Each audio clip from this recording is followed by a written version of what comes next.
There is nothing like heavy equipment, or even slightly heavy equipment, to magnify your ability to get work done. And I feel blessed every day that I get a chance to go out and start up this little L2500 Kubota tractor. I think this is about a 1993 or 94 model, something like that. I've had it for 12 or 14 years. This is a case uniloader that Nate bought a couple years ago from a guy who had been a contractor, and then he had a farm or a dairy or something. So this little guy spent its life working construction and agriculture. And I have them both on this spot when I've been doing this underground project, and it gives me a chance to compare them. I was getting along fine with the Kubota and my excavator with my trenching until I blew a front tire. Front tire went bad, and it was on a weekend, and so I couldn't get it fixed. So I said, Nate, can I borrow your skid steer? Skid steer is what this broad general category of equipment is called.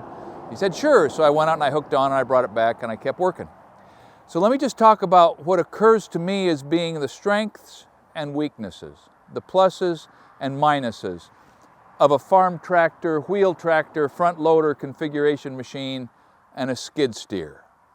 You know, very similar to small track loaders, but the idea being that you steer them by having the wheels or tracks on one side move at a different rate or in a different direction than the wheels or tracks on the other side. So what I hope the upshot of this video is for you, if you can only buy one, and really any of us can only buy one, trying to give you some information so you have some idea which of these radically different but similar in purpose machines might work best in your situation.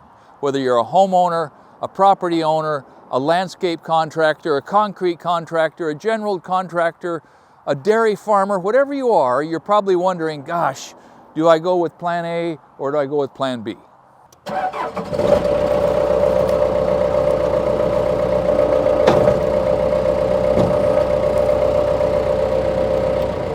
My first observation is that is easier to get in and out of than this is.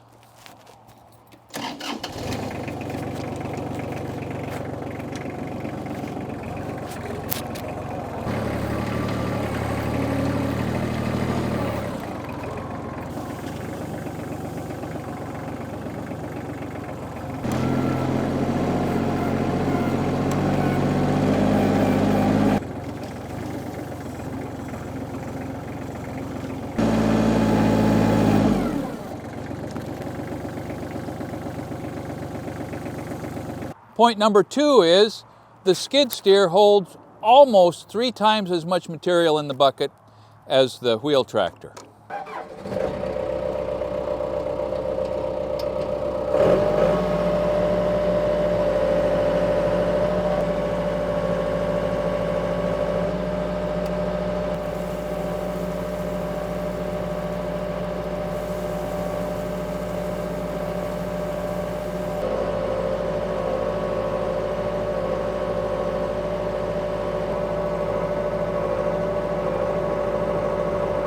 So points 3 and 4, not only will this haul more material, but it's easy to see where you're placing it, and it is really good at back dragging. It is just way, way more productive than the wheel tractor for transporting material, putting it exactly where you want it, and back dragging.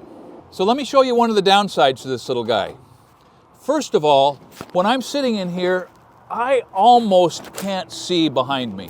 To the left or the right, it's close to blind.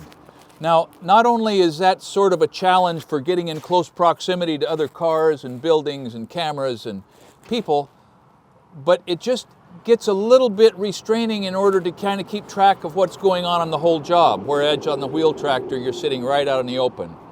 But one of the big minuses to this sort of a piece of equipment is the way that it tears up the ground. Watch this.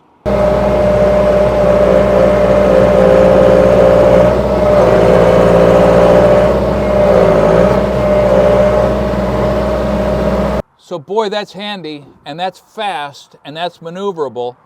But whatever it does to a gravel driveway, watch what it could do to your yard.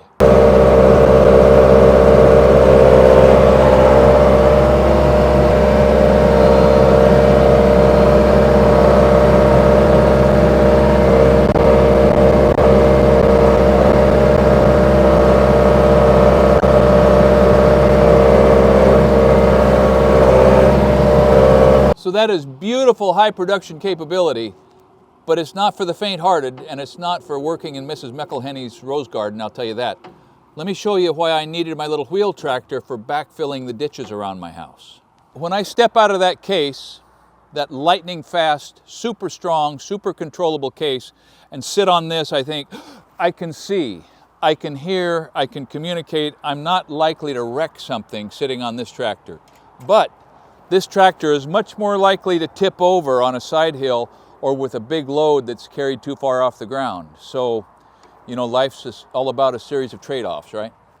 I'll go get a couple more loads of this dirt, but I've probably driven this tractor out onto this yard 30 times in the last month. And if I would have done that with the skid steer, this whole thing would just be plowed. So the really obvious and domestic tranquility promoting advantage of this little Kubota is it tends to float and do minimum damage over fairly vulnerable subgrade. So I guess to wrap this up, this is not just apples and oranges, and it's nothing like the difference between corded and cordless skill saws. These are completely different tools for doing similar work in different environments. I don't think I even said that right. This thing is heavier, it's harder to haul. It's faster, it's more nimble, you can grade and place material more accurately. This thing is lighter, easier to haul, less prone to breakdown. Skid steers break, they're hard to work on. Wheel tractors are more intuitive, you can get to all the components. It's more prone to tip over. It's safer to operate around other people. The implements and accessories that can be put on this are more sort of compatible with yard maintenance and small property maintenance and farming.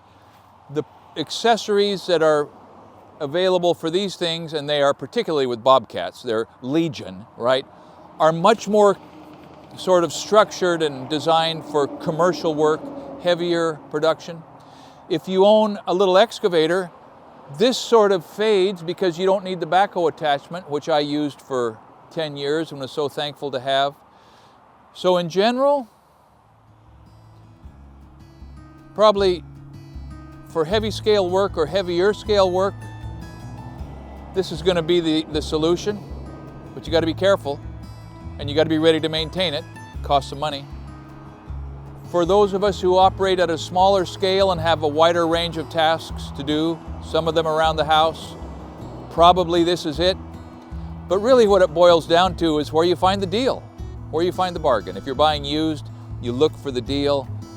You get some advice from someone who can evaluate the condition of the machine before you shell out the money. And first, last, and always, you pay attention. Because in exactly the same way as these things can magnify your ability to get work done, they can magnify your ability to do damage and to cause harm. Thank you for watching Essential Craftsman, and keep up the good work.